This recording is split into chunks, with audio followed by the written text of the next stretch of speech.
Es decir, los primeros precedentes de la preocupación por el tema de vivienda, que proceden en la mayor parte de los casos de un observatorio de vivienda que había en Barcelona, primero observaron que ante los chavales jóvenes entonces no había crisis. Estábamos en 2005, una cosa así, y la gente que tenía poco poder adquisitivo eran entonces los mileuristas, si os acordáis. Entonces el mileurista era sinónimo de precariedad. Y sin embargo esta gente empezaba a ser consciente de que con una dedicación muy grande de sus ingresos no podían pagar ni hipotecas ni alquileres. Entonces esas primeras iniciativas de vivienda, que venían englobadas por la frase lapidaria "no vas a tener casa en la puta vida", es verdad, los primeros movimientos se llamaron V de vivienda y así, se denunciaba ya este problema. ¿Por qué? Pues porque estamos hablando de que gente que, si en ese momento se consideraba que por tu casa no debes pagar más del 30% de tus ingresos, la gente se estaba metiendo mucho más. Pero he estado mirando los datos y, por ejemplo, los datos en los que se firmó la Constitución Española decían entonces que no se debía destinar más del 15 o el 20% de los ingresos. Y sin embargo, en enero de este año, un periódico español ya estaba favoreciendo la idea de que era mucho mejor destinar un 40%. Es decir, hacer efectivo el derecho a la vivienda para ti, para habitar en ella, cada vez te está costando más caro, ¿no? Claro, cuando llegó la crisis, la cosa empezó a ponerse muchísimo peor, en el sentido de no es ya no puedo acceder, no es no me la puedo pagar, es el desahucio. Es que tenemos una ley hipotecaria del año 1903 en la cual tú tienes una hipoteca y dejas a deber una mensualidad o dos, el banco en ese momento se supone que tiene derecho a reclamarte el total de la deuda, tú no lo puedes pagar. Y entonces no solamente te vas a la calle, sino que además te vas a la calle con una deuda, con todo lo que no has pagado. Entras en listas de morosos y, claro, todo eso es absolutamente insostenible. Es decir, pierdes la vivienda y además tienes una deuda. Claro, eso se descubrió entonces.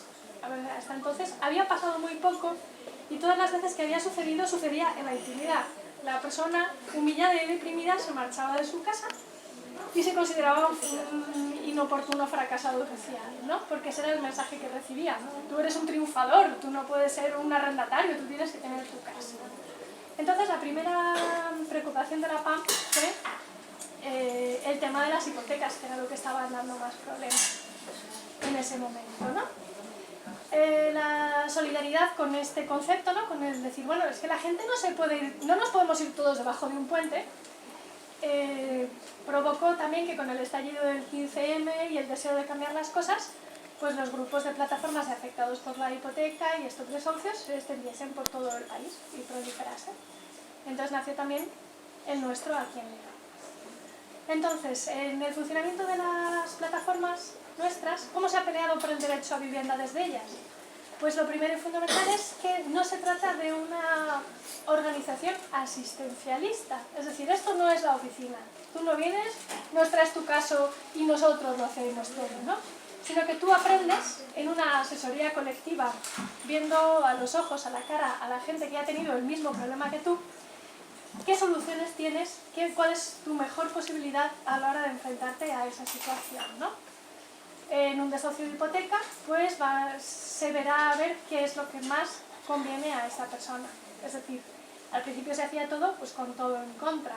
Era la pequeña persona, el pequeño colectivo, frente al gran banco que tenía todos los privilegios y todas las de ganar. La mayor conciencia social hizo que la situación hiciese que a algunos bancos empezase a no interesarles quedar mal con las plataformas y con las asociaciones, pero también hubo que hacer mucho ruido para eso. Y también pensar que todo lo que se ha movido efectivamente a nivel legislativo, a nivel de